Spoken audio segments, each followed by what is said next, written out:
आज हम पढ़ेंगे आपका हिंदी बसंत भाग 3 का पाठ 12 सुदामा चरित्र, जिसमें श्री कृष्ण और सुदामा की मित्रता के बारे में आपको बताया गया है कि सच्ची मित्रता क्या होती है। इस कविता में, इस पाठ में आपको उसी के बारे में पता चलेगा।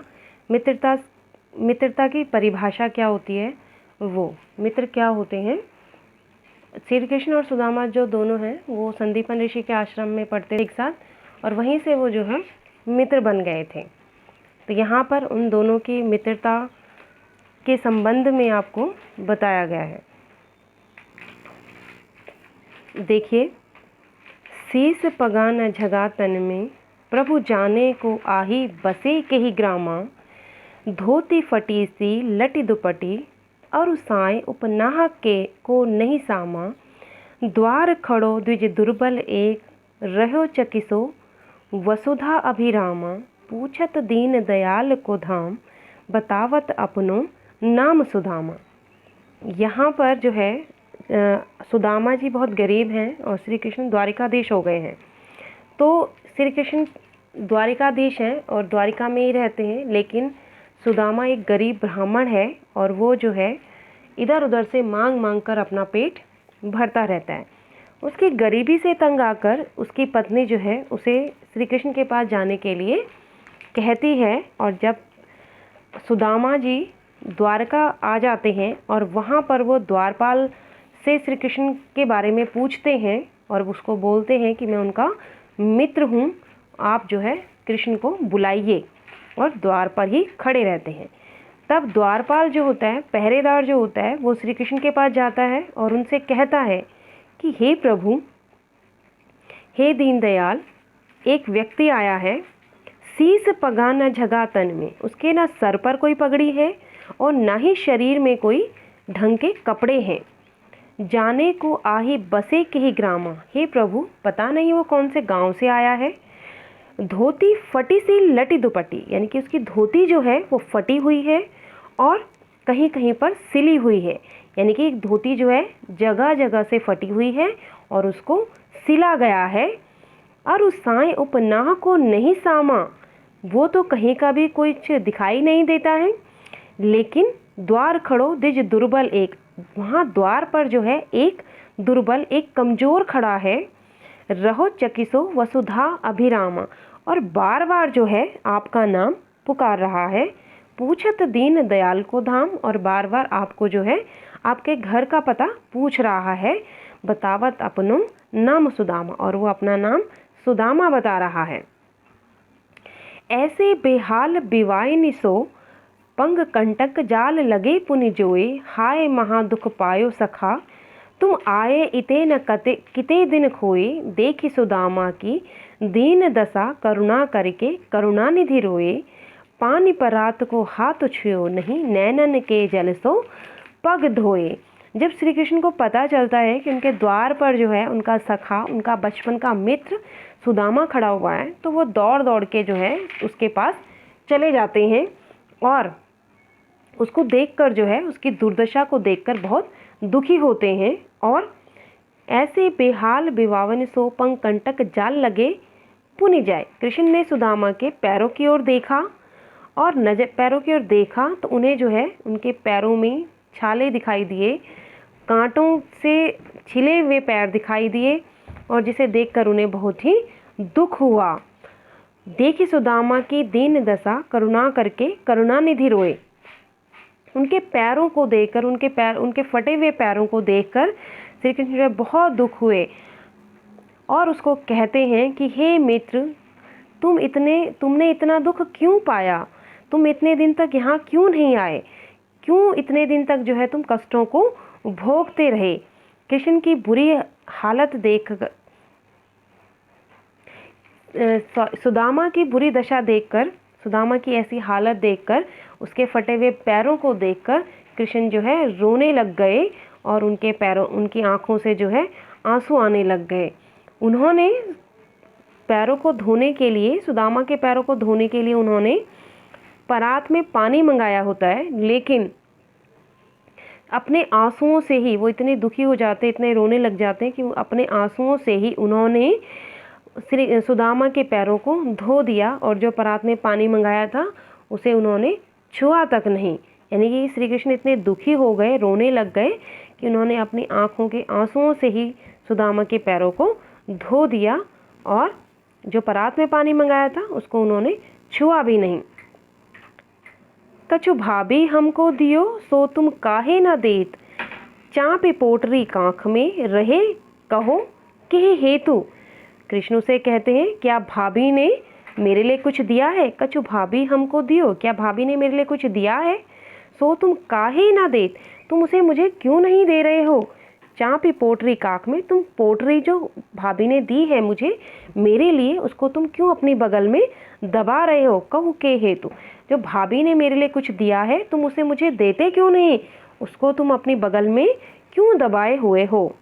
आगे चना गुरु मात दयते, लाए तुम चाबिन हमें नहीं दीने, श्याम कहो मुस्काए सुदामा सो, चोरी की बात में हो जो प्रवीणे, पोटरी कांख में चापी रहे तुम, खोलत नाई सुधारस भीने, पाछली भानी अजो न तजो तुम, तेसे भाभी के तंदुल कीने।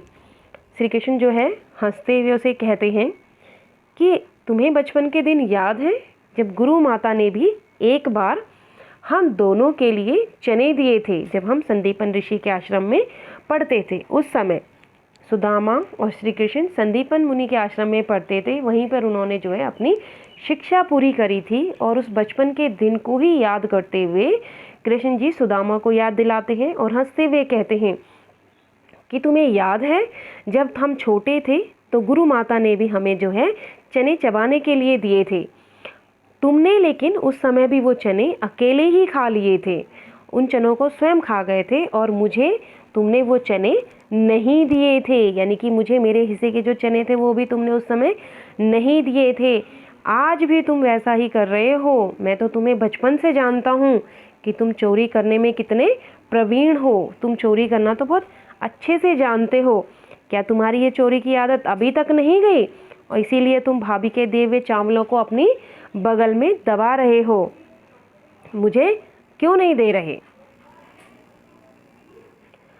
वह पुलकनी वह उठी मिलनी, वह आदर की बात, वह पटवनी गोपाल की कछु न जानी जात, घर घर कर ओढ़त फिरे तनक दही के काज, कहा भयो जो अब भयो हरि को राज समाज, हूँ आवत ना ही हूँ तो वही पठियो ठेली, अब कहियों समुझाए के बहुधन धरो सकेली। जब सुदामा जी वहाँ से जाने लगते हैं, लेकिन जाते समय श्री कृष्ण उन्हें कुछ भी नहीं देते हैं, तो श्री कृष्ण के कुछ नहीं देने की बात से को लेकर सुदामा थोड़े दुखी हैं और सोचते रहते हैं मन में कि श्री कृष्ण ने मेरा जो है आदर सत्कार तो बहुत किया, लेकिन मुझे विदाई के समय, मेरे घर आते समय उन्होंने मुझे कुछ भी नहीं दिया। और उनके इस व्यवहार से सुदामा जो है बहुत दुखी हो जाते हैं, बहुत खिन्न हो जाते हैं और सोचते रहते हैं कि जब मैं वहाँ पहुँचा वह पुलकनी वह उठी मिलनी वह आदर की बात। यानी कि जब मैं श्री कृष्ण के पास पहुँचा था तो उस समय वो उठे थे, मुझे गले लगाया था और मुझे जो है मेरा बहुत आदर सत्कार किया था और मुझे देखकर बहुत प्रसन्न हुए थे। लेकिन विदाई के समय उन्होंने मुझे खाली हाथ भेज दिया। घर घर कर ओढ़त फिरे तनक दही के काज, कछु न जानी जात, वह पटवनी गोपाल की कछु न जानी जात। और सुदामा जी कहते हैं कि मैं तो उसकी कोई बात नहीं जानता, लेकिन आते समय उसने मुझे कुछ भी नहीं दिया, खाली हाथ ही भेज दिया। मुझे जो है उसकी बात समझ में नहीं आई। वास्तव में श्री कृष्ण से मिलने के लिए जब सुदामा घर से निकले थे तो वो लोगों से जो है 2 चावल जो है मांग कर लेके आए थे, लेकिन सुदामा नहीं जानता था कि श्री कृष्ण ने जो वो 2 मुट्ठी चावल खाए थे उसमें सुदामा को जो है सारी 2 लोगों की संपदा दे डाली थी। यानी कि 2 लोगों का जो वैभव होता है, धन होता है, वो सब कुछ उन्होंने जो है सुदामा को दे दिया था। लेकिन सुदामा जो है सोचता रहता है कि वह कृष्ण है जो थोड़े से दही के लिए इधर उधर घूमता रहता था। बचपन में थोड़े से दही मांगने के लिए इधर उधर घूमता रहता था। वो भला मुझे क्या दे देता। मैं पहले ही इस माखन चोर को जानता था कि वो तो बचपन से माखन चुराने वाला है, लेकिन मेरी पत्नी जो है उसने मेरी बात को नहीं माना और जिद करके मुझे यहाँ भेज दिया। अब उससे कहूँगा हो आवत नाही हो तो वही पठियो उठेली, अब कहियो समुझाए के बहु धन धरो सकेली। तब सुदामा कहते हैं, सोचते हैं कि अब उससे कहूँगा, यानी कि अर्थात अपनी पत्नी से कहूँगा कि ले संभाल ले अब इस धन को, क्योंकि वास्तव में जो है सुदामा बहुत दुखी हो गए थे, क्योंकि आते समय श्री कृष्ण ने उन्हें कुछ भी नहीं दिया था और जो चावल वो उनके लिए लाए थे वो मांग कर लाए थे, और बदले में जो है सुदामा वहाँ से खाली हाथ जा रहे थे। वैसोई राज समाज बने गजबाज घने, मन संभ्रम छायो कैधों परियो कहूँ मारंग भूली, कि फेरी के में अब द्वारका आयो, भौन बिलो की बेकोमन लोचत सोचत ही सब गांव मझायो, पूछत पांडे फिरे सब सो पर झोपड़ी को कहीं खोज न पायो। ये सब सोचते हुए जब सुदामा अपने गांव पहुंच जाते हैं तब वो वहाँ देखते हैं, लेकिन श्री कृष्ण ने जो है सामने से सुदामा जी को कुछ नहीं दिया था, यानी कि अर्थात प्रत्यक्ष रूप से कुछ नहीं दिया था, लेकिन वास्तव में उन्होंने जो है उन्हें सब कुछ दे डाला था, सारी धन संपदा उन्हें दे दी थी। और जब सुदामा अपने गांव पहुंचते हैं तब वो देखते हैं वहाँ पर और सोचते हैं, क्योंकि वहाँ पर जो है महल बने होते हैं जैसे द्वारिका में बने हुए, उसी तरीके के वहाँ महल बने होते हैं, हाथी घोड़े पूरा मतलब वो चमक रहा होता है, पूरा गाँव जो है बदल जाता है। वहाँ पे जैसे द्वारिका में ठाट बाट थे वैसे ही सब वहाँ पर चल रहा था, सब कुछ हो रहा था, वैसे ही समाज बना हुआ था, समाज सारा बदल गया था। और सुदामा जो है नहीं पहचान पाते, और फिर वो सुदामा ने अपने गांव में जाकर देखा कि वहाँ द्वारका जैसा ही ठाट बाट है, वैसे ही राज सम्मान है, वहाँ उसी प्रकार के हाथी घोड़े थे जैसे द्वारका में थे। इसी से उनके मन में भ्रम छा गया। वो उन्होंने सोचा, जब उन्होंने वहाँ पर ये सब कुछ देखा तो सुदामा जी के मन में जो है भ्रम आ गया। वो समझ ही नहीं पाए कि मैं अपने गांव आ गया हूँ। उन्हें ये लगा कि वो अभी भी जो है शायद रास्ता भूलकर द्वारका की तरफ चले गए हैं। वो दोबारा जो है द्वारका पहुँच गए हैं। भौन बिलो कोई क्यों मन लोचत सोचत ही सब। तो उन्होंने गाँव में जाकर जो है, गाँव के बीच में जाकर उनसे लोगों से पूछने लग गए, पूछत पांडे फिरे सब सो। तब वो पंडित जो सुदामा जी हैं वो सबसे पूछते फिरते हैं कि पर झोपड़ी को कहीं खोज न पाए। वो सबसे वहाँ पूछते फिर रहे थे, लेकिन उन्होंने कहीं पर भी अपनी झोपड़ी को नहीं पाया। सुदामा जी के मन में लालच आ गया और उन्होंने जो भवन थे, महल थे, उन सबको देखकर वो अति प्रसन्न हुए, बहुत खुश हुए और जाकर लोगों से पूछने लग गए कि मैं कहाँ हूँ।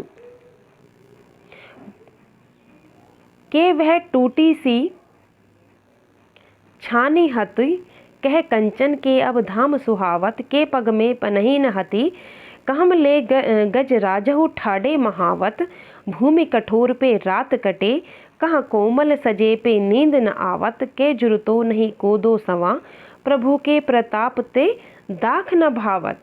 आगे कवि कहते हैं कि जब सुदामा को सब कुछ मिल जाता है, वो अपने घर में होते हैं, आज कृष्ण के प्रताप से उन्हें सब कुछ मिल गया था, खाने पीने की कोई कमी नहीं थी, सोने की भी कोई वो नहीं थी, वहाँ पे अच्छे अच्छे बिस्तर, साज सज्जा सब कुछ था, भरपूर मात्रा में था सब कुछ, खाने पीने की वस्तुएं, रहने की सुविधाएं सब कुछ थी। आगे कवि कहता है कि पहले तो सुदामा के पैरों में के पग पे पनही न हती, कहाँ तो सुदामा के पैरों में जो है पहनने के लिए एक जोड़ी जूते तक नहीं थे, और कहाँ आज उनके महल के दरवाजे पर, महल के सामने जो है महावत हाथियों को लेके खड़ा है। यानी कि अर्थात कवि का कहने का भाव यह है कि आज जो है सुदामा के घर के दरवाजे पर उनकी सवारी के लिए बहुत सारी चीज़ें विद्यमान है, वहाँ पर खड़ी हैं ताकि उन्हें पैदल ना चलना पड़े। भूमि कठोर पे रात कटे, कहाँ कोमल सेज पे नींद नावत। कहाँ तो वो पहले कठोर भूमि पे सोते थे और कहाँ आज उनको जो है सेज पे, यानी कि फूलों की सेज पे, कोमल मुलायम बिस्तर पे जो है नींद भी नहीं आ रही है। के जुरतो नहीं को दो सवा, प्रभु के प्रताप ते दाख न भावत। तब उन्होंने सोचा कि हे प्रभु, आप के कारण आज मुझे जो है सब कुछ मिल गया है और मैं अब दास नहीं रहा, मैं कोई गरीब नहीं रहा, और अब मेरे आपके प्रताप से जो है मुझे सब कुछ मिल गया है। यहाँ पर आपका पाठ 12 समाप्त होता है। आप इसे ध्यान से सुनेंगे।